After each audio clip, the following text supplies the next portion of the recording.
So I've had a 401k for about 13 years, and over that time, I've made some mistakes, I'll admit. And today I'm going to share with you some of those mistakes. So if you are just starting on your journey with your 401k or 403b for that matter, then you definitely want to pay attention to the end of this video to learn some of the mistakes that I was making, including other ones that I thankfully was able to avoid. I think the first one is a really important mistake that you definitely want to avoid if you have a 401k, and that's not investing up to the company match. You want to be sure to set that contribution amount to match at least whatever the company that you work for is providing you. So if they're going to offer you a 2% match dollar for dollar, then you definitely want to invest at least 2% into your 401k. I know some other companies offer 4% match, 5% match, even some companies will offer a 6% match dollar for dollar. So whatever the case may be, if it's within financial means, if it makes sense for you financially, you definitely want to invest up to the company match, because if you are not investing in your 401k up to the company match, well, that is money that you are leaving on the table, because that 2%, 3%, 4% that the company is offering you that could have been compounding will not happen. And you're going to miss out on that opportunity to be able to have a greater nest egg when you retire. So when I talk to folks out there and they ask me, how much should I be investing? I have some debt. I'm still working on paying off some student loans, a credit card bill, a car note. Well, I tell them, if investing up to the match is not going to hurt you financially from taking care of those bills and those debts, then why not? That's free money. That's part of your work compensation. And I want you to take advantage and earn as much money as you can, whether that's today or whether that's going to be compounding throughout the years for you to be able to build that retirement fund in the future. The second 401k mistake that you should avoid is one that I see so many family friends making all the time. And that is, quote unquote, moving to safer funds in bear markets. It's no secret by now, hopefully, if you are part of this channel, if you're not, make sure you subscribe, that when there is a down market, we know that to be an opportunity to continue to buy more and increase how much we're contributing to our 401k and investment accounts, because we understand that the index funds, the mutual funds that we are buying in that time is actually being offered to us at a discount. And that could be the opportunity to be able to buy more during a bear market. And it's very important that we understand that, because if you try to sell the funds that you have when the stock market is low, well, you're going to have to try to catch it before it starts going up. And that is a fool's errand. No one can consistently time the market. That's why I personally embrace the education of dollar cost averaging, just continuing to buy whatever it is I'm buying at the same price each month, every month. And that way I take advantage of those low bear markets. And yes, during the bull market, some people will say, well, that's the time to scale back and just watch your money grow. Maybe go buy another fund or a different type of fund that is low. And that can be a strategy that could work for you. But personally, I'm just continuing to invest the same amount each time.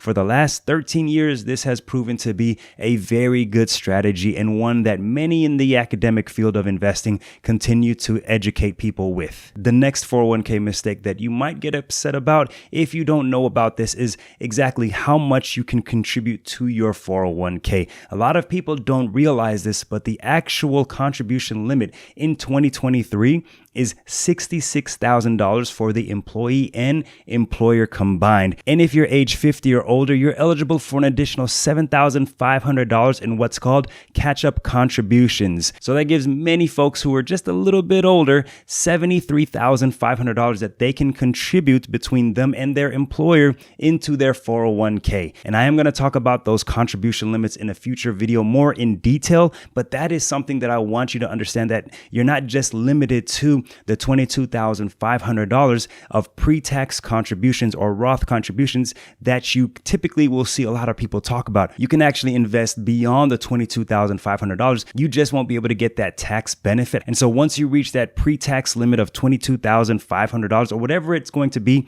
in the future, well, depending on your plan, you will be able to contribute to your 401k beyond that $22,500, but it would be with after-tax money. So kind of like a Roth IRA, IRA in a sense, but with the 401k, you have to be careful how your 401k is set up, because some 401k plans do have an after-tax Roth account or just a regular after-tax bucket where you are going to get taxed when you do the withdrawals. But if you have that after-tax Roth 401k, well, you can contribute that after-tax money and be able to watch that money grow. And when you start taking the money out, that's when you're able to get that money tax-free. So as of right now, I'm definitely working on a video that's going to talk more about this in detail. So make sure you subscribe so you don't miss that video. The next mistake I see people make is when they leave the company that they work for, what to do with that 401k. There are several options that you have. You can actually leave your 401k with the company that you worked for, the organization that you worked for. And that may be a better option than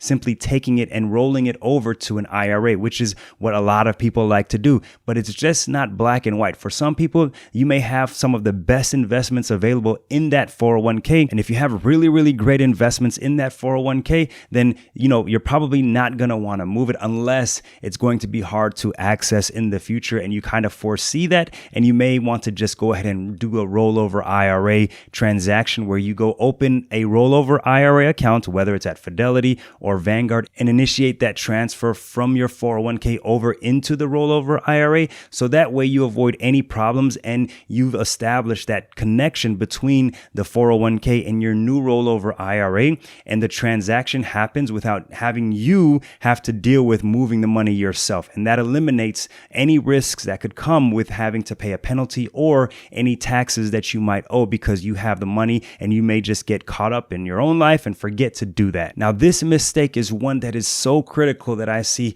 a lot of people, especially young people, not realize they're making. And I was one of those people who made it as soon as I got hired into the company I work for. And that is choosing high cost mutual funds. Not all of the funds in your 401k are created equally. You're going to see some that say index fund. You're going to see some that say mutual funds. And when you look into the details of each of those funds, you'll see something called an expense ratio. And personally, I try not to invest in anything that has an expense ratio of greater than 0.10% or 10 basis points, because anything greater than that starts to eat away at the gains that my investments are making for me. So that's why I like a lot of the education around having index funds and just keeping them low cost. So anything that starts with a 0.0 something percent, 0.02%, 0.03%, 0.04% for me has worked out so great, has worked out so amazing. And I do like the fact that I am making whatever the markets make. I am not relying on a person to have to try to beat the market, because what we've seen from history and the academics have taught us that does not happen consistently year over year over year. The market always wins over the long term. And I just think that's an important part for young investors to know, especially early on, that index funds could be a better opportunity for you as you learn and educate yourself more about index funds and mutual funds and all the different types of asset classes, international, large cap value, small cap value, mid, so many different terminologies within investing to learn that it's actually pretty basic once you get the hang of it. But for me, as I stuck with index funds, this gave me that opportunity to learn more about all these other funds that were in my 401k that were options. And within the 15 or 20 options that I have in my 401k, believe it or not, I am only invested in 2 index funds. And that is Fidelity's Total Stock Market Index Fund, because my 401k is with Fidelity, and with Fidelity's Total International Market Index Fund. And that has served me so well. Yes, the market's gone up and down, but like I said before, I stick with my dollar cost averaging strategy of investing, and that has worked for me. Now, believe it or not, a 401k isn't the only investment account that you need, and a video on the screen will teach you more about the other accounts that I like to build wealth with. Check it out, and I'll see you over there. Peace.